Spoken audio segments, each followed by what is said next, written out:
வணக்கம். இது அரசியல் பேட்டை.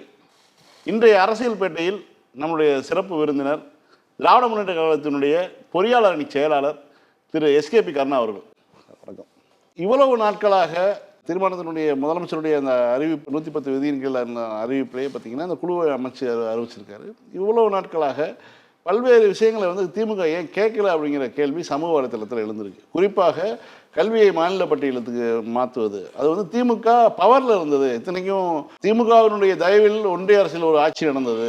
1999 தொடங்கி 2014 வரைக்கும் திமுக ஒன்றிய அரசினுடைய ஆட்சி பொறுப்புகளில் பங்கேற்றிருந்தது. இப்படியான சூழலில் அப்படியான வாய்ப்புகள்லாம் இருக்கும்போது அப்பையெல்லாம் திமுக இந்த ஒரு கோரிக்கையை முன்வைக்காமல் இப்போது பேசுவது ஏன்? அரசியலுக்காகவா அப்படிங்கிற ஒரு கேள்வி இருக்கு.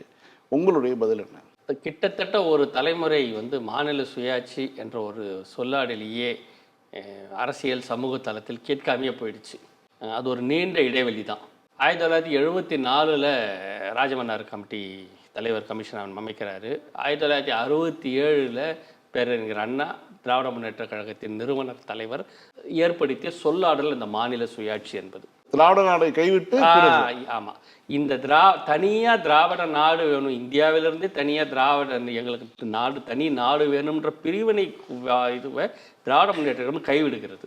சீனா போகிறப்போ நம்ம ஒன்றுபட்ட இந்தியாவுக்கு நம்முடைய நிலைப்பாடை மாற்றி நம்ம அதை கைவிட்டுட்டு ஆனாலும் நம்மளுடைய அதிகாரம் என்பது ஒரு சுயாட்சியாக இருக்கணும், அட்டானமியாக இருக்கணும். மாநிலங்கள் தேர்ந்தெடுக்கப்பட்ட மக்கள் இந்தியாவில் இருக்கக்கூடிய மாநிலங்கள்லாம் தேசிய இனங்கள், பல்வேறு தேசிய இனங்களை கொண்ட மாநிலங்கள், பல்வேறு மொழிவாரி மாநிலங்கள். அப்போ இந்த மாதிரி மொழி தேசியம்னு வரும்போது அவங்கவுங்களுக்கு தனித்தனி பண்பாடுகள் கலாச்சாரங்கள் இருக்கும்.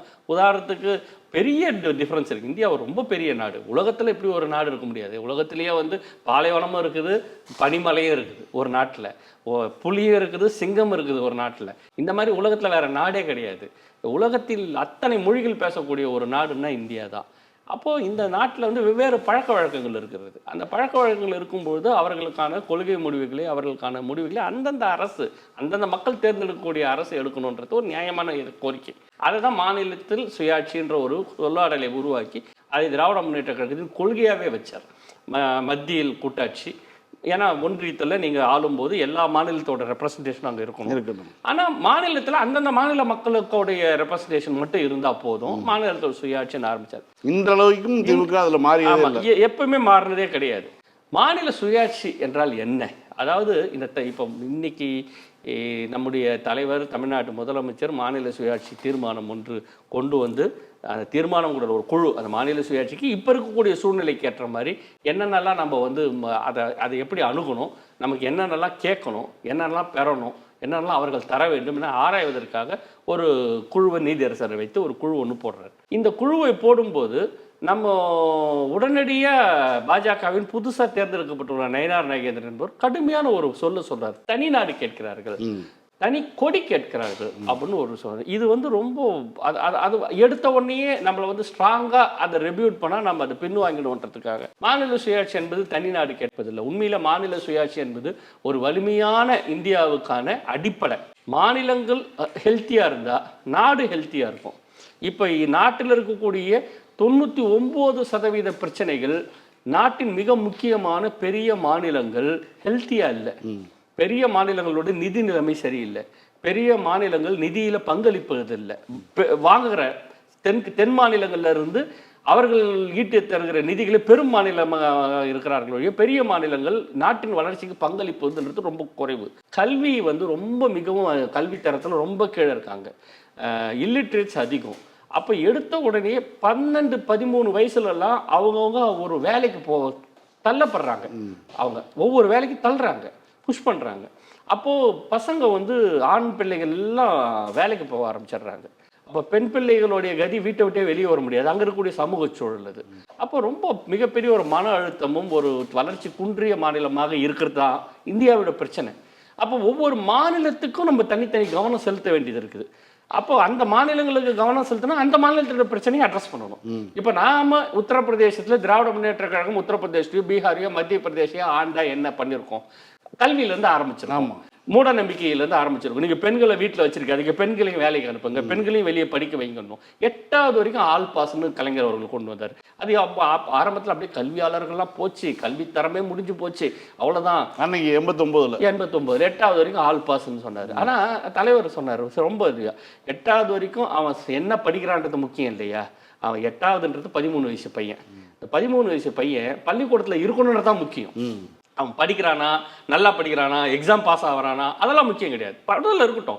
அப்போ 13 வயசுக்கு மேலே அவனுக்கு ஒரு பொறுப்பு வரும், அவனுக்கு உலகத்தை பற்றி புரிதல் வரும். நம்மளை கல்வி இதெல்லாம் கொஞ்சம் கொஞ்சமாக அவங்ககிட்ட சொல்லி அவனை படிக்க வச்சு 10வது வந்து கவர்மெண்ட் எக்ஸாமுக்கு அவனை ப்ரிப்பேர் பண்ணலாம். 2 வருஷம் டைம் இருக்குது, பண்ணுமே, செஞ்சோமே. 8வது வரைக்கும் ஆல் பாஸ் இருக்கக்கூடிய தமிழ்நாட்டில் தானே மிக அதிகமான இதுல வந்து உயர்கல்விக்கு போகக்கூடிய ஜிஆர் வந்து அதிகமாக இருக்கிறது. அப்போ நம்ம ஒரு கொள்கையை எடுத்தோம்னா அதை சாதிச்சோமே, அதை நம்ம அங்கே செஞ்சுருப்போம்.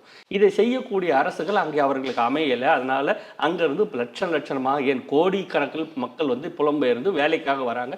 இங்கே இந்தியா தமிழ்நாட்டில், கேரளாவில், ஆந்திராவில் வேலை செய்யக்கூடிய வட இந்திய இளைஞர்களை பார்த்தா உண்மையிலே பரிதாபமாக இருக்குது. சின்ன சின்ன பிள்ளைங்க ரொம்ப சின்ன வயசில் கடுமையான வேலைகளை செய்து பணம் ஈட்டக்கூடிய ஒரு சூழ்நிலையில் இருக்கிறார்கள். இதெல்லாம் இந்த மாநில சுயாட்சிக்கான ஒரு மிக முக்கியமான அம்சம். இந்த மாதிரியான நிலைமை ஒவ்வொரு மாநிலத்துக்கும் முடிவெடுக்கக்கூடிய தெளிவான முடிவெடுக்கக்கூடிய அதிகாரங்கள் இருந்தால் மாநிலத்தின் மீது கை காட்டலாம். நீங்கள் அதை வளர்ச்சிடலாம். தமிழ்நாடு மாநில சுயாட்சியை கேட்பது என்பது தமிழ்நாட்டுக்காக மட்டுமல்ல, இந்தியாவில் இருக்கக்கூடிய எல்லா மாநிலங்களுக்கும், இந்தியாவில் இருக்கக்கூடிய எல்லா தேசிய இனங்களும் மொழி இனங்களுக்கும் எல்லாருக்கும் அவரவருக்கு தேவையான சட்டங்களை இயற்றி அவரவருக்கு தேவையான அளவிற்கான ஒரு அதிகாரத்துடன் கூடிய ஒரு சமூகத்தை உருவாக்கக்கூடிய ஒரு பொறுப்பு கொடுத்தோம்னா ஒட்டுமொத்தமாக இந்தியா நல்லாயிருக்கும். இன்னைக்கு இந்தியாவினுடைய மிகப்பெரிய மாநிலம் நீங்க சொன்ன மாதிரி உத்தரப்பிரதேசத்தினுடைய எதிர்கட்சி தலைவர் அகிலேஷ் யாதவ் வந்து திமுகவுடைய ஸ்டெப்பை வந்து வரவேற்றிருக்காரு. நான் முழுக்க ஏற்றுக்கொள்கிறேன்னு சொல்லியிருக்காரு. ஆமா, ஏன்னா இப்பதான் அவங்களுக்கு அந்த புரிதல் கிடைச்சிருக்குது. அண்ணாவுக்கும் கலைஞருக்கும் இல்லாத ஒரு வாய்ப்பு சரியா சொன்னீங்க இப்போ வந்து நம்முடைய தலைவர் முதலமைச்சருக்கு கிடைச்சிருக்கு. ஏன்னா அண்ணாவுக்கும் கலைஞருக்கும் அவர்களுடைய உண்மையான எண்ணத்தை கொண்டு போய் சேர்ப்பதற்கு பத்திரிகைகள், அப்போதைய பத்திரிகைகள் அவர்கள் கையில் இல்லை. ஏதாவது ஒன்று நமக்கே சொன்னா கூட அண்ணாவாகட்டும் கலைஞராகட்டும் அந்த அவர்கள் பத்திரிகைகள் நடத்திய திராவிடர்லையும் முரசொல்லிலையும் தான் அவர்கள் எழுத வேண்டியதாக இருந்தது ஒழிய அவர்களுக்கு ஒரு பத்திரிகை இல்லை. ஆனால் இன்னைக்கு வந்து பத்திரிகையெல்லாம் தாண்டி சமூக ஊடகங்கள் இருக்கிறதால நம்ம வந்து கிட்டத்தட்ட நம்ம வந்து பல பொய்களை, பல வதந்திகளை, பல பழிகளை நம்ம மேலே சுமத்தினால இப்போ அவ்வளோ சீக்கிரம் செய்ய முடியல. இப்போ மும்மொழி கொள்கையில் 3வது மொழி வேண்டாம், ஹிந்தி திணிப்புக்கு நம்ம நேரடியாக எதிர்த்தோம். ஹிந்தி வேண்டாம்னு, அப்போ ஹிந்தியே வேண்டான்றீங்களா? அப்போ இந்தியா தேசிய மொழி, இன்னும் பல படித்தவர்கள் ஐஐடி ப்ரொஃபஸர் லெவலில் இருக்கிறவங்க கூட இந்தியா தேசிய மொழி நம்பிட்டு இருக்காங்க. ஆனால் நம்ம இந்தியை வந்து மறுக்கிறோம். அப்போ இந்த அண்மையில் தலைவர் அவர்கள் புதிய கல்விக் கொள்கையில் 3வது மொழி ஏற்றுக்கொண்டால்தான் நீங்கள் வந்து அந்த 2200 கோடி ரூபாய் நீங்கள் விடுவிப்பீர்கள் என்றால் 10,000 கோடி இழந்தாலும் பரவாயில்லை, நாங்கள் 3வது மொழி ஏற்றுக்கொள்ள மாட்டோம்னு உறுதியாக சொல்லும்போது பக்கத்தில் இருக்கிற கர்நாடகாவிலையும் அவ்வளோ பெரிய வரவேற்பு இருக்கிறது. கேரளாவில் அவ்வளோ பெரிய, அவர்கள்லாம் ஹிந்தியை ஏற்றுக்கொண்டு பல காலமாக 3 மொழி படித்து கொண்டிருக்கிறார்கள். ஆனால் அவங்க படித்ததோடைய விளைவு என்னன்னா, கன்னடாவில் அங்கே எங்கேயுமே, பெங்களூரில் கன்னடா பேச முடியாது. பெங்களூரில் மெஜாரிட்டியே ஹிந்தி பேசணும், அவர்களே கன்னடக்காரர்களே ஹிந்தி பேசணும் அப்படின்ற ஒரு சூழ்நிலைக்கு வந்த உடனே இப்போ தான் அவர்கள் வராங்க. நமக்கு வந்து அண்ணாவும் பெரியாரும் வழிகாட்டியதால் முதல்ல நம்ம எச்சரிக்கையாக இருந்திருக்கிறோம். எல்லாமே தாமதமாக தான் வருது. இந்த மாநில சுயாட்சி என்பது மாநிலங்களுக்கு தங்களுடைய கொள்கை முடிவுகளை சட்டமாக்குவதற்கான அதிகாரம். இவ்வளவுதான், ரொம்ப எளிமை. அது நேரடியாக எங்கேயும் போகிறதே கிடையாது. நான் வந்து இன்னும் வந்து நேயர்களுக்கு புரிகிற மாதிரி சொல்கிறேன். மாநில அரசுக்கும் ஒன்றிய அரசுக்குமான அதிகாரங்கள் பகிரப்பட்டது. அந்த பிரிவியூ நம்மளுடைய இதில் டிராஃப்ட் கமிட்டியில் வந்து அதிகாரங்களை அம்பேத்கர் தான் அதுக்கான தலைவராக இருந்தார் அரசியலமைப்பு சாசன குழுவுக்கு. அப்போ அதிகாரங்களை பிரிக்கும் போது 3 பட்டியலாக பிரித்தார்கள். உண்மையில் சொல்லப்போனால் 2 பட்டியலாக தான் முதல்ல பிரிக்கப்பட்டது. மாநிலங்களுக்கு என்னென்னலாம் அதிகாரம் கொடுக்கலாம், யூனியனில் வந்து டெல்லி அரசுக்கு என்னெல்லாம் அதிகாரம் கொடுக்கலான்னு. அதுக்கப்புறம் காலப்போக்கில் வந்து கன்கரண்ட்னு ஒரு லிஸ்ட்டு கொண்டு வந்து 2 பேருக்குமே அதிகாரம் இருக்கணும், ஏன்னா சில இதெல்லாம் அவங்களுக்கு தேவைப்பட்டது. கன்கரண்ட் லிஸ்ட்னு ஒத்திசைவு பட்டியல் 3வது பட்டியலை உருவாக்குறாங்க. முதல்ல பிரிக்கப்பட்டதில் யூனியன் கவர்மெண்ட் டெல்லியில் இருக்கக்கூடிய அரசாங்கங்களுக்கு என்னென்னலாம் அதிகாரம் இருக்குன்னா, பாதுகாப்புத்துறையின் அதிகாரம் முழுமையாக டெல்லியில் இருக்கவங்களுக்கு இருக்கு. இப்போ அண்மையில் அக்னிவீர்னு ஒரு திட்டம் கொண்டு வந்தாங்க. 4 வருஷமா 5 வருஷமா நீங்க இரு, அதுக்கப்புறம் போய் ஏதாவது பண்ணி, அதெல்லாம் நம்ம கடுமையாக எதிர்த்தோம். எதிர்க்க தான் முடிய நம்மளால அதில் முடிவெடுக்க முடியாது. அதை முடிவெடுக்கக்கூடிய உரிமையும் அதுக்கான சட்ட உரிமை வந்து ஒன்றிய அரசுக்கு தான் இருக்குது. அடுத்தது அட்டாமிக் எனர்ஜி, அயலுறவு, அயலக உறவு. அப்போ வெளிநாட்டு கூட எப்படிலாம் நம்ம உறவில் இருக்கணும். உண்மையில் நம்மளோட மற்ற மாநிலங்கள் இல்லாத பிரச்சனைனா நமக்கு வந்து பக்கத்தில் இலங்கை இருக்குது. இங்கே இலங்கையில் நம்முடைய தமிழ் பேசுகிற மக்கள் இருக்கிறாங்க, நம்முடைய சொந்தங்கள் இருக்காங்க. அவங்களுக்கு பல பிரச்சனைகள் வரும்போது நாம் அவங்களுக்கு துணையாக நிற்க வேண்டியது இருக்குது. அப்போ வந்து இலங்கை அரசு கூட நம்ம பேசணும். தமிழ்நாடு நேராக பேச முடியாது. ஆமாம், தமிழ்நாடு நேரம் இங்கேருந்து தூதர்கள் 4 அமைச்சர்கள் அனுப்பிச்சு போய் உட்காந்து என்ன ஏதுன்னு பேசி அதில் சரி பண்ண முடியாது. அதுக்கு நமக்கான பிரச்சனையே இங்கே ஒன்று நடந்தால் நாம் டெல்லிக்கு தான் சொல்லணும். டெல்லி தான் இலங்கை அரசு கூட பேசி அதை சரி பண்ண முடியும். அது வந்து இது நம்மக்கிட்ட அந்த உரிமை கிடையாது. அப்புறம் பேங்க்கு, நாம் ஒரு பேமெண்ட் பேங்க், இப்போ வந்து முழு வங்கி கூட இல்லை, பேமெண்ட் பேங்க்னு ஒரு கேட்வேன்னு ஒன்று இருக்குது. அந்த பேமெண்ட் கேட்வே ஆரம்பிக்கிறதுக்காக ஒரு பேமெண்ட் வங்கி ஆரம்பிக்கணும்னு சொல்லி நாம் தமிழ்நாடு அரசு இந்த முறை முடிவு பண்ணி கேட்குறோம். அதுக்கு அனுமதி கொடுக்க மாட்டேன்னு சொல்லிட்டாங்க. வங்கி அவங்க கையில் இருக்குது, ரயில்வே அவங்க கையில் இருக்குது. நம்மளால திருச்சிக்கு மதுரைக்கு நடுவில் ரெண்டுமே தமிழ்நாட்டுக்குள்ளே தான் இருக்குது. திருச்சிக்கு மதுரைக்கு நடுவில் நம்ம ஒரு ரயில் ஓட்டலாம், ஆனால் ஓட்ட முடியாது. நம்ம ஓட்ட விரும்பினாலும் நமக்கு அங்கே அதிகாரம் இல்லை. அப்போது சென்ட்ரலில் அவங்களுக்கு இருக்கக்கூடிய யூனியன் டெஸ்ட்டில் கூட இந்த அதிகாரங்களில் மாநில அரசுகள் ஒரு அடி கூட உள்ளே வைக்க முடியாது. சரியா? இப்போ மாநில பட்டியலில் என்னென்னலாம் அதிகாரங்கள் கொடுத்துருக்காங்கன்னு சொல்கிறேன். விவசாயம் முழுமையாக அந்தந்த மாநில அரசுக்கான உரிமை. விவசாயம் சார்ந்த எல்லா முடிவுகளையும் அவங்க தான் இருக்கணும், மாநில அரசு இருக்கணும். காவல்துறை, சிறை, local government, panchayat government, public health, அதாவது சுகாதாரம் சார்ந்த எல்லாமே. அப்புறம் வந்து நிலத்தில் பட்டா மற்ற விஷயங்கள் எல்லாமே. அப்புறம் ட்ரேடு, உள்ளுக்குள்ள நம்ம கால்நடை வளர்ப்பு, அதை ஒன்று சேர்த்துருக்காங்க. கால்நடை வளர்ப்புன்ற ஒரு பெரிய விஷயம். ஆடு மாடு கோழி எப்படி வளர்க்கணும், எப்படி கட்டுப்படுத்தணும், அவர்களுக்கு நோய் வந்து அதை எப்படி காப்பாற்றணுன்ற மிகப்பெரிய பொறுப்பை மாநில அரசுக்கு அதிகாரமாக கொடுத்துக்கிறாங்க. அப்படிதான் அந்த காலத்தில் அவங்க பிரிச்சிருக்காங்க. இப்போ இது வந்து மாநில அரசு. இப்போ நான் சொல்கிறேன், அக்ரிகல்ச்சர் நம்ம கிட்ட கொடுத்துருக்காங்க இல்லையா? எப்படி நம்ம மாநில அரசில் இருக்கக்கூடிய அதிகார வரம்புக்குள்ள விவசாயத்தில் எப்படி 3 வேளாண் திருத்த சட்டம் அவங்க போட்டாங்க? எவ்வளோ பெரிய கேள்வி, எவ்வளோ அத்துமீறல். அவர்களுக்கு அது அதிகாரம் இல்லை தானே? மாநில பட்டியல் நீங்க அவங்க என்ன நம்ம அந்தந்த மாநிலங்கள் தானே அதுக்கு ஒத்திசைவு பட்டியலில் கூட கிடையாது. ஒத்திசைவு பட்டியலில் கூட இல்லை, மாநில பட்டியலில் இருக்கு. எப்படி அவங்க இது போட்டாங்க? லோக்கல் கவர்மெண்ட், பஞ்சாயத்து நம்மது. ஆனா பஞ்சாயத்து ராஜ் சட்டம் யார் போடுறது?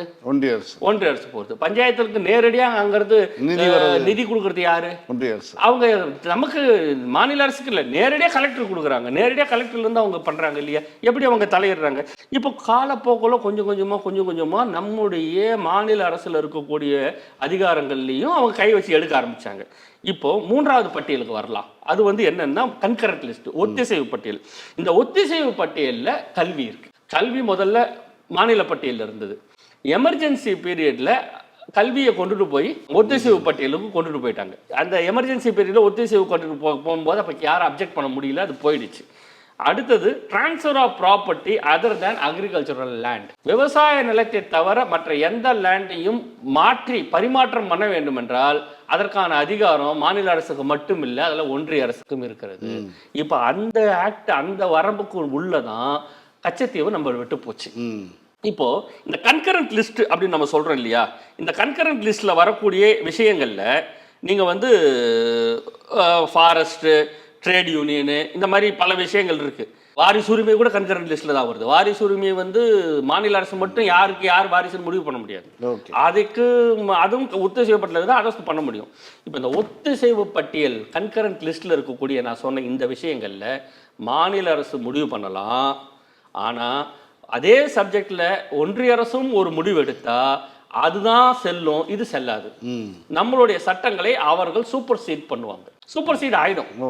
இப்போ எஜுகேஷன், இப்போ நம்ம பாயிண்ட்டுக்கு வருவோம். எஜுகேஷன் கன்கரண்ட் ஒத்திசைவு பட்டியலில் இருக்கு. அப்போ நாம வந்து இவ்வளவு நாளாக நாம தான் அதில் முடிவு பண்ணிட்டு இருந்தோம். ஆனால் ஒன்றிய அரசு அதில் தலையில்லை.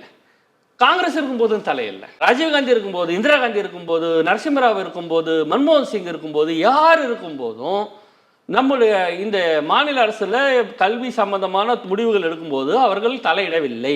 ஏன் நாம வந்து நீட்டை பத்தி ஏன் இப்ப கேட்குறீங்க, ஏன் எஜுகேஷனை இப்ப நீங்க கொண்டு வரீங்க அப்படின்ற கேள்விக்கு இதுதான் பதில். நமக்கு அதுக்கான அவசியமே இல்லை. காரணம் நாம தான் முடிவு எடுத்துட்டு இருந்தோம், அவங்க தலையிடலை. உதாரணத்துக்கு நாம பொறியியலுக்கும் இதுக்கும் நுழைவுத் தேர்வை ரத்து பண்ணோம். ஆமா, 2006 நுழைவுத் தேர்வு ரத்து பண்ணும்போது ஒத்திசைவு பட்டியலில் இருக்கிற ஒரு விஷயத்துல நாமளே இங்க சட்டத்தை போட்டு இனிமேல் நுழைவுத் தேர்வு கிடையாது, இனிமேல் +2 மதிப்பெண் அடிப்படையில் நேரடியாக நம்ம இப்போ வந்து பொறியியல் கல்லூரியிலையும் மருத்துவக் கல்லூரியும் சேரலான்னு முடிவு பண்ணும்போது அங்கே இருந்த காங்கிரஸ் அரசு அதை தடுத்து நிறுத்தவில்லை.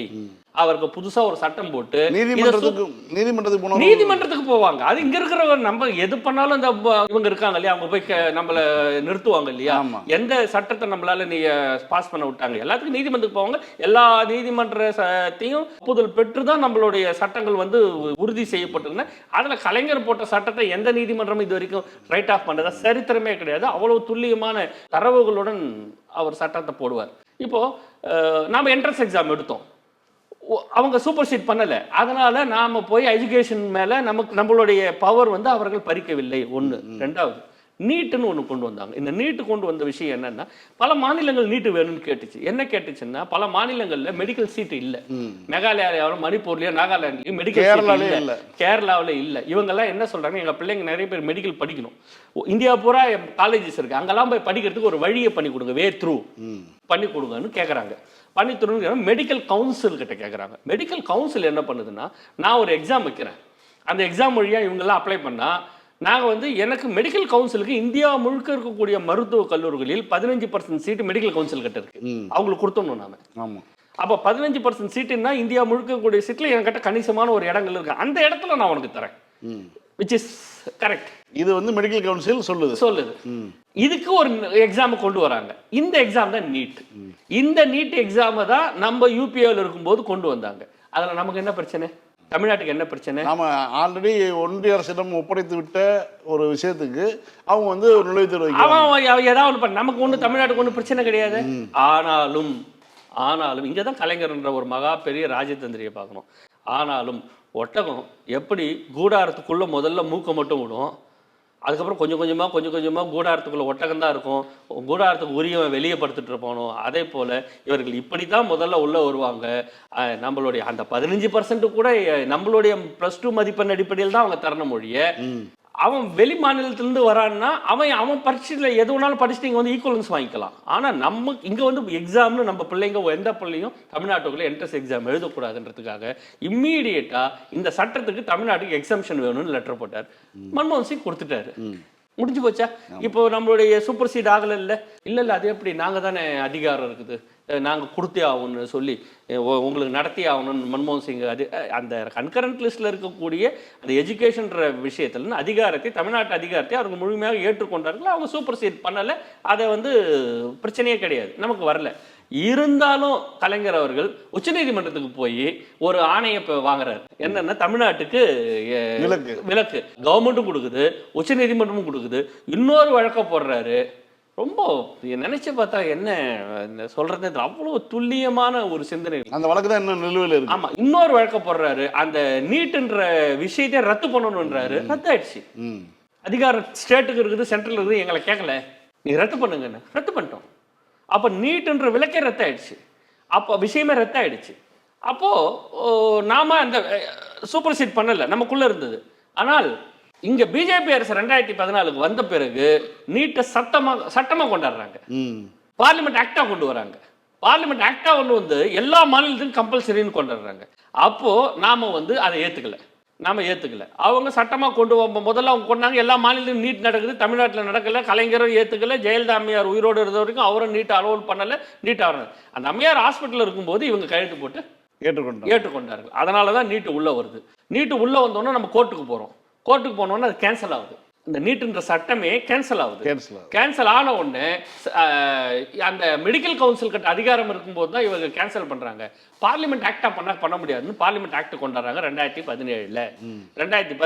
பார்லிமெண்ட் ஆக்ட் கொண்டு வரும்போது இவங்க போய் அந்த ஆக்ட் வந்து கொஞ்சம் கொஞ்சமாக விவாதமாகி வந்து இதுக்கு நோட்டிஃபிகேஷனுக்கு ஸ்டேஜில் வாக்கெடுப்புக்கு வரும்போது அந்த ராஜ்யசபாவில் அது தோற்று இருக்க வேண்டிய விஷயம். அப்போ இவங்க கிட்ட 11 எம்பிங்க இருந்தாங்க அதிமுகவில், அவங்க ஆதரிச்சு ஓட்டு போட்டது காரணமாக அது வந்து பாஸ் ஆச்சு.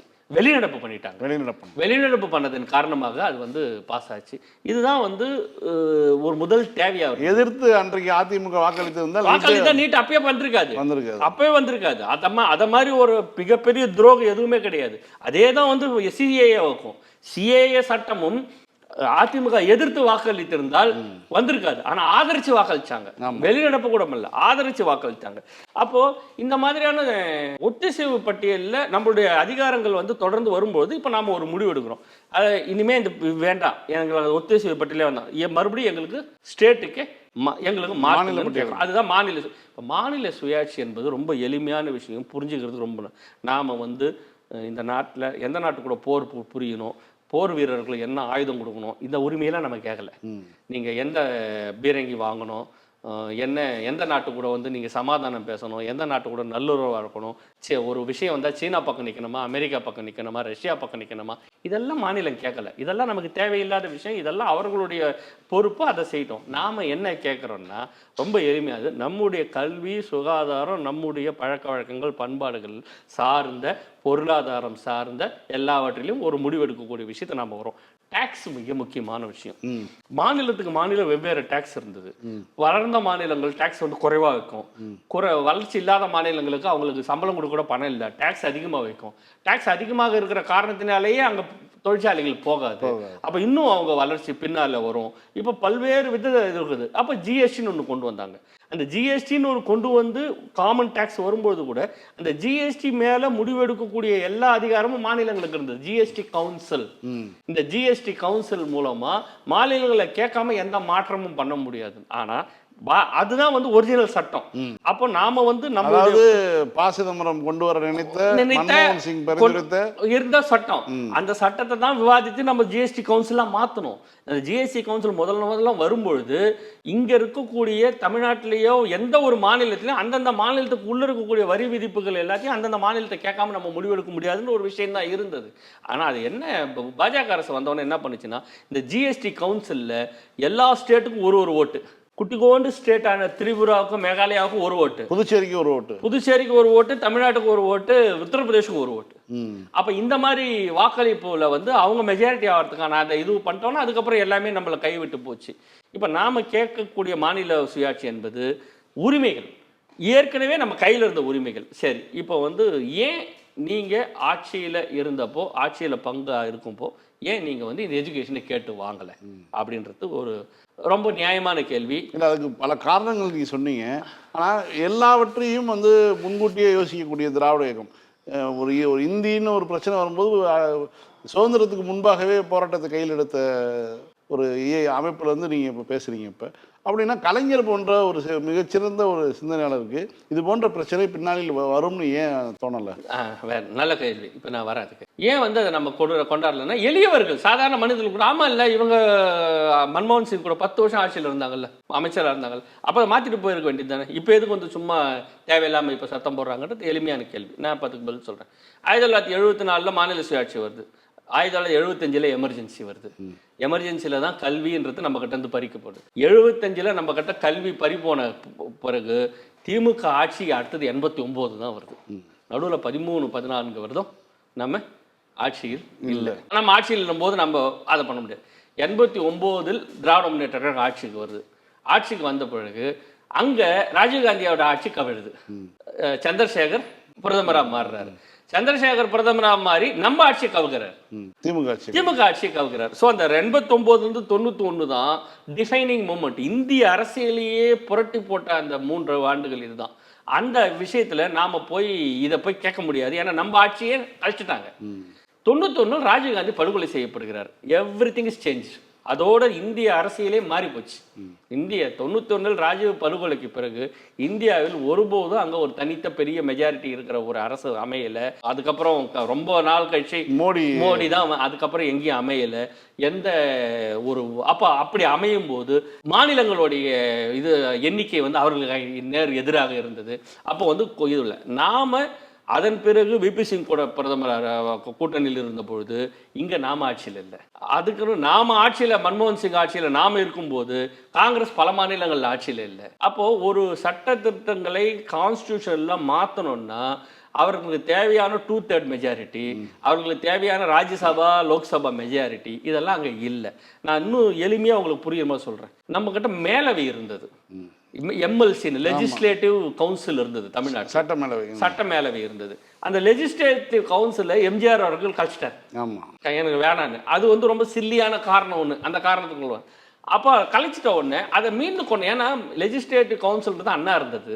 லெஜிஸ்லேட்டிவ் கவுன்சில் வந்து மிகப்பெரிய அறிஞர்கள், தமிழ் அறிஞர்கள்லாம் அதில் மெம்பராக இருந்தாங்க. கலைஞர் அதில் இருந்திருக்காரு. அப்போ இவ்வளோ பெரிய ஆளுமைகள்லாம் வந்து தேர்தலில் நிற்கணும்னு அவசியம் இல்லை, நேராக அதில் போகலான்ற ஒரு வாய்ப்பு இருக்கும்போது மக்களுக்கு வந்து அவர்களுடைய ஆலோசனையும் அரசுக்கு தேவை. அதை வந்து எந்த அரசாக இருந்தாலும் அது இருக்கணும்னு கலைஞர் ஆசைப்பட்டார். அதற்கு எப்பெல்லாம் ஆட்சிக்கு திமுக வருகிறதோ அப்பெல்லாம் தீர்மானம் போட்டு மேலே அனுப்புவாங்க. ஆமாம். ஆனா அப்படி தீர்மானம் போட்டு மேல அனுப்பும்போது அங்க நமக்கு அன்ஃப்ரெண்ட்லி கவர்மெண்ட் இருக்கும். அங்க ஃப்ரெண்ட்லி கவர்மெண்ட் இருக்கும்போது இங்க இந்த தீர்மானத்தை ஜெயலலிதா அம்மையார் ரத்து பண்ணுவாங்க, வித்ட்ரா பண்ணுவாங்க. நாங்க அமிச்ச தீர்மானத்தை இங்க கவர்மெண்ட் வந்து வித்ட்ரா பண்ணுவாங்க. நம்ம அங்க சொல்லி அதை பாஸ் பண்ணலான்னு பார்த்தா இவங்க வித்ட்ரா பண்ணிடுவாங்க. அப்போ ஒரு மேலவை கூட நம்மளால அமைக்க முடியல. மாறி மாறி வரைக்கும் இந்த நிமிஷம் வரைக்கும் நம்ம அதை பத்தி அதை முடியாமையே போயிடுச்சு. இதுக்கு மேல இந்த மாதிரி வாய்ப்பு இருக்கும். அப்போ திருப்பி வாங்குறது அப்படின்றதுக்கான வாய்ப்பு நமக்கு கிடைக்கவே இல்லை. சரி, இப்போ நமக்கு கிடைக்கல. இப்போ இதை எக்காலமா ஒரு எகத்தாலமா கேட்குறாங்க இல்லையா, நீங்க இருக்கும்போது வாங்கியிருக்கலாமே, இப்போ ஏன் இப்போ வந்து திடீர்னு இந்த எடப்பாடி பழனிசாமி கேட்குறோம் இல்லையா. இப்போ மாநில சுயாட்சி அப்படின்ற கொள்கை யாரோட கொள்கை? பேரறிஞர் அண்ணாவோட கொள்கை. இதை கலைஞர் கண்டுபிடிக்கல, தளபதி கண்டுபிடிக்கல. அண்ணாவினுடைய கடைசி கடிதமே மாநில சுயாட்சி கொள்கை. இப்போ நீங்க அண்ணாவின் விஷயத்துல தான், நீங்க அண்ணாவின் பேர்ல தான் எம்ஜிஆர் கட்சி ஆரம்பிச்சார், அண்ணாவின் பேர்ல தான் நீங்க இந்த வரைக்கும் கட்சி வச்சுட்டு இருக்கீங்க. அப்ப அண்ணாவோட கொள்கையை வச்சுட்டு இருக்கீங்களா இல்லையா? அப்படி வச்சிருந்தீங்கன்னா திமுக செய்யலினாலும் நீங்க செய்யணுமா இல்லையா? திமுகவோட அதிக முறை நாங்கள் ஆட்சியில் இருந்தோம்னு சொல்றீங்க இல்லையா? அப்போ உங்களுடைய தயவில் அங்க தம்பித்துறை இருந்த அமைச்சரா இருந்தார் இல்லையா? நீங்க 13 மாசத்துல ஆட்சியை கலைச்சிங்க இல்லையா வாஜ்பாய் கவர்மெண்ட். அப்போ நீங்களும் தான் அதில் ஈக்குவல் பார்ட்னராக இருந்திருக்கீங்க. அப்போ நீங்க என்ன முன்னெடுத்தீங்க? அப்போ நீங்க முன்னெடுக்க கூட வேண்டாம். இப்போ நாம ஒரு குரல் கேட்க அவசியம் வருது. நம்மளுடைய உரிமைகள் எல்லாத்தையும் பிடுங்குறாங்க, எல்லாத்துலயும் தலையிடுறாங்க. அதனால நீங்க மாநில வெறும் எஜுகேஷன் மட்டும் கேட்காம மாநில சுயாட்சின்னு ஒன்று கேட்குறோம். அந்த சுயாட்சின்ற ஒரு குரலுக்கு இப்போதான் குழுக்கு அமைக்கிறோம். இந்த குழு இன்னும் 2 வருஷம் கழிச்சு தான் ரிப்போர்ட் கொடுக்க போகுது. இது நடுவில் நடந்த குழுவினுடைய பல பரிந்துரைகளால் தான் இன்னைக்கு ஜனநாயகமே உயிரோடு இருக்கு. அதையும் நான் சொல்றேன் உங்களுக்கு. இப்போ இந்த குழு அமைக்கிறதுக்கு குறைந்தபட்சம் ஆதரவு தெரிவிக்கல. உங்களுக்கு என்ன பிரச்சனை? அதிமுகவுக்கு என்ன பிரச்சனை? ஏன் வெளிநடப்பு பண்றீங்க? நீங்க அதை எதிர்க்கிறீங்களா? அண்ணாவோட மாநில சுயாட்சி கொள்கையை எதிர்க்கிறீங்களா? திமுக மேல நீங்க குற்றம் சொல்லுங்க, குறை சொல்லுங்க. ஜனநாயகத்தில் உங்களுக்கு எல்லா உரிமையும் இருக்கிறது. திமுக பண்ணல, நீங்க உங்களுக்கு வாய்ப்பு இருந்தது பண்ணலன்னு சொல்லுங்க. நாங்க அதுக்கான விளக்கத்தை இப்ப நான் சொன்ன மாதிரி ஊரா தெருவா போய் நாங்க பேசி மக்கள்கிட்ட கொண்டுட்டு போறோம். அது வேற விஷயம். ஆனா நீங்க செய்றீங்களா இல்லையா? உங்களுக்கு அந்த எண்ணம் இருக்கா இல்லையா? இருந்தா நீங்க கேளுங்க. இதுல நீங்க கேட்க கூட வேண்டாம், நீங்க வாக் அவுட் பண்ணாம இருந்தாலே போதும். அதுதான் முதலமைச்சர் சொன்னாரு, மிகுந்த வருத்தம் அளிக்கிறது அவர்கள் வந்து அண்ணாவின் பெயரில் கட்சி அமைச்சு வெளியே போறாங்கன்னு. ஆனாலும் அண்ணா நம்மளுடைய நடவடிக்கைகளை கிரிட்டிசைஸ் பண்றதுக்கும் விமர்சனம் பண்றதுக்கும் தார்மீக உரிமை அதிமுக இல்லவே இல்லை. ஏன்னா அவர்கள் வந்து முழுக்க ஒரு வலதுசாரி கட்சியாக மாறி பல நாள் ஆயிப்போச்சு. அது ஒண்ணு. 2வது, குழு அமைச்சிருக்கீங்க. உங்களுக்கு இதே வேலை, எப்ப பாரு கமிஷன் போடுவீங்க. சமூக வலைதளத்துல வந்து திமுகவை தொடர்ந்து விமர்சிக்கக்கூடியவர்கள் சொல்லக்கூடிய குற்றச்சாட்டே என்னன்னா, திமுக ஆட்சி பொறுப்பு ஏற்ற நாளில் முதல் நாள் முதற்கொண்டு வந்து பார்த்தீங்கன்னா பல்வேறு குழுக்களை அமைத்திருக்காங்க. பொருளாதார ஆலோசனை குழுவிலிருந்து ஆரம்பித்து இப்போ பல்வேறு சமூக நீதி கண்காணிப்பு குழு, அது இன்னும் நிறைய குழுக்களை போட்டுட்ருக்காங்க. இதனால வந்து என்ன ஒரு ஹார்வெஸ்ட் என்ன நடந்தது, அதனால விளைச்சல் என்ன நடந்தது அப்படின்னு கேட்குறாங்க. தமிழ்நாட்டில் இடஒதுக்கீட்டில் அருந்ததியருக்கு 3% இடஒதுக்கீடு இருக்கு. 3%. அது வந்து இந்தியாவில் வேற எங்கேயும் இல்லை. உள் இடஒதுக்கீடு 18% எஸ்சிக்கு கொடுக்குற இந்த பட்டியலினத்திலிருந்து உள்ள அந்த பட்டியலினத்திலே இருக்கக்கூடிய சமூகம் அது. ஆனால் ரொம்ப பின்தங்கிய சமூகம். அந்த சமூகத்துக்கு அதுக்குள்ளேயே ஒரு ப்ரிஃபரன்ஸ் கொடுக்கணும். உள் ஒதுக்கீடுன்னு ஒரு 3%. இந்த 3% கலைஞர் கொடுத்த அருந்ததிற்கான உள் ஒதுக்கீட்டை உச்சநீதிமன்ற அரசியல் சாசன அமர்வு கூட ரத்து பண்ண முடியல. காரணம், அதற்கான தரவுகளுடன் கமிஷன் போட்டு எல்லா டேட்டாவையும் கலெக்ட் பண்ணி எல்லா தரப்பு மக்களும் கருத்து கேட்டு அதுக்கப்புறம் அந்த அரசாணை போட்டதால அது நிற்குது. இந்தபடி இப்போ இஸ்லாமியர்கள் இடஒதுக்கீடு, எல்லா மாநிலங்களும் இஸ்லாமியர்கள் இடஒதுக்கீடு சட்டம், எல்லா மாநில இடஒதுக்கீடும் ரைட் ஆஃப் பண்ணப்பட்டது. உச்சநீதிமன்றத்தால் தள்ளுபடி செய்யப்பட்டது. ஆனா நம்ம இன்னைக்கு கொடுத்துருக்கிறோம். காரணம், அதுக்கான தரவுடன் நம்ம போயிருக்கோம். இப்போ எடப்பாடி பழனிசாமி அவர்கள் கடைசி நாளில் ஒரு ஆட்சியின் கடைசி நாள்ல வன்னியர்களுக்கு 10.5% உள்ஒதுக்கீடு கொடுத்தார். உடனே அது வந்து தள்ளுபடியாச்சு. ஆட்சி மாறின உடனே உச்சநீதிமன்றம் ஏன் அதற்கான தரவுகள் இல்லை. அவசரப்பட்டு நம்மக்கிட்ட அதிகாரம் இருக்குதுன்னு கொடுத்தா அது அப்படி தான் ஆகும். நாம் நீட்டுக்கு அகெயின்ஸ்டாக நம்ம இப்போ சட்டம் போட்டோம்னா ஏகேராஜனை வச்சு அவ்வளோ டேட்டாவை பண்ணியிருக்கோம், அவ்வளோ டேட்டாவை வச்சுருக்கோம். இப்போ இந்த டேட்டாவை உச்சநீதிமன்றத்துக்கு கொண்டுட்டு போனோம்னா அந்த டேட்டா ஒன்னே போதும், நமக்கு ஏன் விலக்கு வேணும்னு கேட்கறதுக்கு. மற்ற மாநிலங்கள் வேற, நம்ம மாநிலங்களில் +2 அரசு பள்ளி மாணவர்கள் எந்த அளவுக்கு சாதிச்சிருக்காங்க அப்படின்ற விஷயத்த நம்மளால பண்ண முடியும். சரி, இந்த கமிஷன் எல்லாமே வந்ததுலயே இந்த மாநில சுயாட்சிக்கே PV ராஜமன்னார் குழு போட்டோம். இப்போ சர்க்காரியா கமிஷன் வந்துருச்சு. நாம 2007 மன்மோகன் சிங் கூட இருக்கும் பொழுதுதான் பூஞ்சி கமிஷன் அமைச்சோம். தலைவர் சும்மா இல்லை, மறுபடியும் மாநில சுயாட்சிக்கு மாநிலங்களுக்கும் ஒன்றியத்துக்கும் நிறைய அதிகார பிரச்சனை மோதல் இருக்கு, எல்லாத்தையும் சரி பண்ணுங்கன்னு பூஞ்சி கமிஷன் அமைச்சோம். அந்த பூஞ்சி கமிஷனுடைய அறிக்கை, அந்த கமிஷனுடைய அறிக்கை இருக்கிறதால தான் இன்னைக்கு நம்ம கவர்னர் எதிர்த்து நம்ம போய் அங்கே போய் அவ்வளோ பெரிய ஆர்டரை வாங்க முடிஞ்சது. பூஞ்சி கமிஷனில் என்னென்னலாம் சொல்லியிருக்காங்கிறது ரொம்ப முக்கியமான விஷயம். இதெல்லாம் நம்ம நடைமுறைப்படுத்திட்டாலே எல்லா மாநிலமும் ஹெல்த்தியாக இருக்கும். 7 வால்யூம் கொண்ட ரிப்போர்ட் இப்போ ஜஸ்டிஸ் பூஞ்சி கொடுக்குறாரு. அதில் நேஷனல் இன்டகிரேஷன் கவுன்சில், தேசிய ஒருமைப்பாட்டு குழு ஒன்று அமைக்கணும், எல்லா மாநிலங்களும் சேர்ந்து அமைச்சார். அதில் நம்ம ஜெயலலிதா அம்மையார் முதலமைச்சராக இருக்கும்போது பேசினாங்க, கலைஞர் முதலமைச்சராக இருக்கும்போது பேசினாங்க. இப்போ எங்கே அந்த குழு? மோடி வந்தப்புறம் எங்க அந்த குழு? அது போச்சு. ஆமா இருக்கிறதே. ஆமா, திட்ட கமிஷன் அமைச்சாங்க, நிதி திட்டக்குழு கமிஷன், நிதி ஆயோக்னு மாத்திட்டாங்க, இஷ்டத்துக்கு எல்லாம் பண்ணிட்டாங்க. சரி, அடுத்தது ஆர்டிகல் 355, 56 மாநில அரசுகள் மேல ஒன்றிய அரசு செய்யக்கூடிய செலுத்தக்கூடிய அதிகாரங்கள், அது எல்லாத்துலயும் என்னென்னலாம் திருத்தங்கள் பண்ணணும்னு அமெண்ட்மெண்ட் கொடுத்தாரு. நல்ல வேலையா நமக்கு SR பொம்மை வழக்கு வந்ததால இப்ப எந்த மாநிலத்துக்கு தலைக்கல. ஆனாலும் உண்மையில அதெல்லாம் செஞ்சிட்டோம்னா எந்த கோர்ட்டுடைய ஒரு உத்தரவை நம்பி ஒரு மாநில அரசு இருக்க தேவையில்லை. உண்மையிலே சட்டபூர்வமான ஒரு உரிமையோடு அவர்களுக்கு இருக்கும். அடுத்தது மிக முக்கியமான விஷயம், இந்த கன்கரண்ட் லிஸ்ட் நம்ம பேசணும். இந்த ஒத்திசைவு பட்டியலில் இருக்கிறதுல என்னென்னலாம் நீங்க பண்ணாலும், நீங்க ஒன்றிய அரசு முடிவு பண்ணாலும் ஸ்டேட் கூட கேட்டு அவங்க ஒப்புதல் பெற வேண்டும்னு கொடுத்திருக்காரு. அதுக்கு இன்டர் ஸ்டேட் கவுன்சில் முன்பு இருந்த நிலைமை. ஆமா, இன்டர் ஸ்டேட் கவுன்சில் நீங்க ஒப்புதல் வாங்குங்க. அது உங்க மேலதான் அதிகாரம் இருக்குது, உங்ககிட்ட அதிகாரம் இருக்கு. நீங்க சூப்பர் சீட் பண்ணுவீங்க. நீங்க ஒரு சட்டத்தை போட்டீங்கன்னா ஸ்டேட்டை விட அவங்களோட யூனியன் கவர்மெண்ட் சட்டம் சூப்பர் சீட் ஆகும். ஆனாலும் ஸ்டேட் கூட கன்சல்ட் பண்ணுங்க, ஒத்திசைவு வாங்குங்கன்னு கேட்டிருக்காங்க. அடுத்தது பூஞ்சி கொடுத்து கவர்னரை பத்தி அட்ரஸ் பண்ணியிருக்காரு. கவர்னரை எப்படி நியமிக்கணும்னு, கவர்னரை நியமிக்கணும்னா ஒரு கவர்னர் ஆவறதுக்கு முன்னாடி 2 வருஷத்துக்கு ஆக்டிவ் பாலிடிக்ஸ்ல இருக்கக்கூடாதுன்னு ஒரு கண்டிஷனை போடுறாரு. இல்ல, இங்க கவர்னரே பாலிடிக்ஸ் பண்ணிட்டுல இருக்காரு. அது விடுங்க, தமிழிசை சவுந்தரராஜன் இங்க மாநில தலைவரா இருந்துட்டு மறுநாள் போய் தெலுங்கானாவுக்கு கவர்னரா மாறல.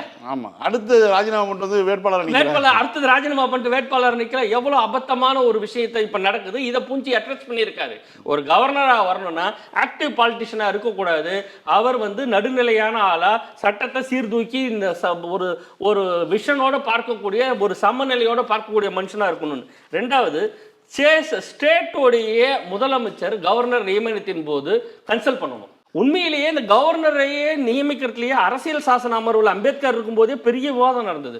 கவர்னரை நம்ம ஒன்றிய அரசே நியமிக்க கூடாது, எம்எல்ஏக்கெல்லாம் சேர்ந்து தான் ஒரு கவர்னரை, ஒன்றிய அரசு 3 பேரை பண்ணணும். இந்த 3 பேர்ல யார் நம்ம மாநிலங்களுக்கு கவர்னரா இருக்கலான்றத ஸ்டேட் அசம்பிளி சேர்ந்து ஓட்டு போட்டு செலக்ட் பண்ணணும்னு ஒரு பரிந்துரையை பண்ணாங்க. அப்புறம் கடைசி நேரத்தில் என்ன சொல்லிட்டாங்கன்னா, இந்த எம்எல்ஏஸ்லாம் சேர்ந்து தான் முதலமைச்சரையும் தேர்ந்தெடுக்கிறாங்க. அப்போ எம்எல்ஏ சேர்ந்து கவர்னரையும் தேர்ந்தெடுத்தா 2 பேருக்குள்ள அதிகார போட்டி வரும், கவர்னர் ஏதோ ஈக்குவல் நினைச்சிடுவாரு. அதனால அது வேண்டாம்னு சொல்லிட்டு நியமன முறையா இருந்தாலும் அந்த முறைக்கு அந்தந்த மாநில முதலமைச்சர் கிட்ட 3 பேர் அனுப்பணும். இந்த 3 பேர்ல யார் பெட்டர்னு இவங்க சொல்லுவாங்க, அவங்கள செலக்ட் பண்ணணும்.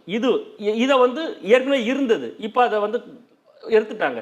இதை பண்ணியிருக்காரு. 3வது, கவர்னர் நீக்கணும்னா மாற்றணும்னா அசம்பிளி கூடி ஓட்டு மசோதாவை ஒரு தீர்மானத்தை போட்டாலே கவர்னர் வெளியே போயிடணும்.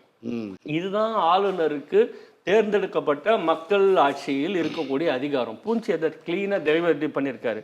முதலமைச்சருக்கும் ஒன்று கொடுத்துருக்காரு.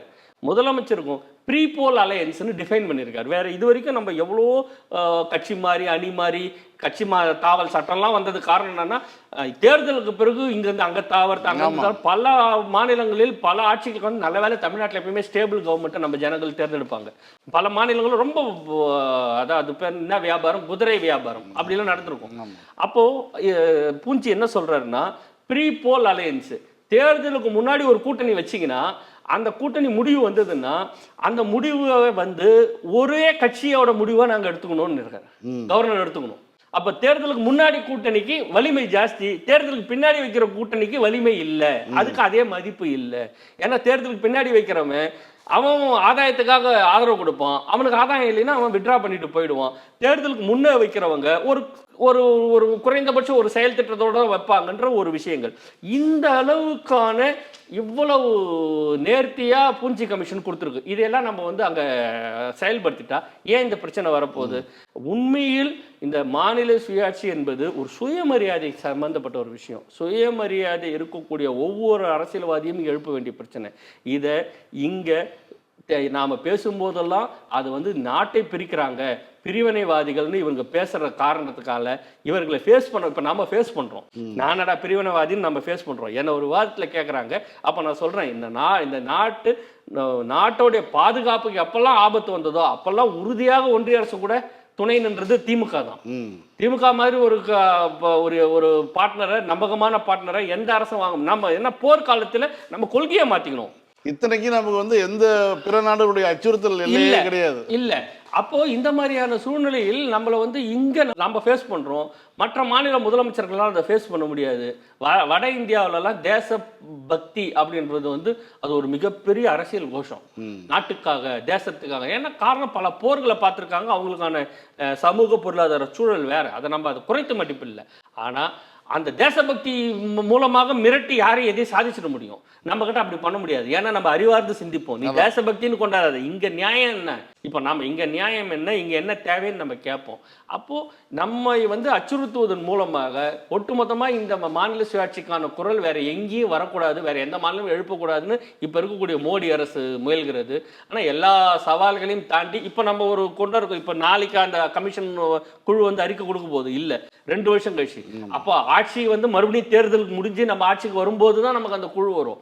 அப்ப நம்ம ஆட்சிக்கு வரோம் வரல அதை பத்திலாம் எதை பத்தியும் கவலைப்படாம மாநில சுயாட்சிக்கான இன்னொரு நகரவை தலைவர் தளபதி அவர்கள் எடுத்து வைக்கிறார், தமிழ்நாட்டு முதலமைச்சர் எடுத்து வைக்கிறார். ரொம்ப போல்டான மூவ், ரொம்ப தீர்க்கமான முடிவு.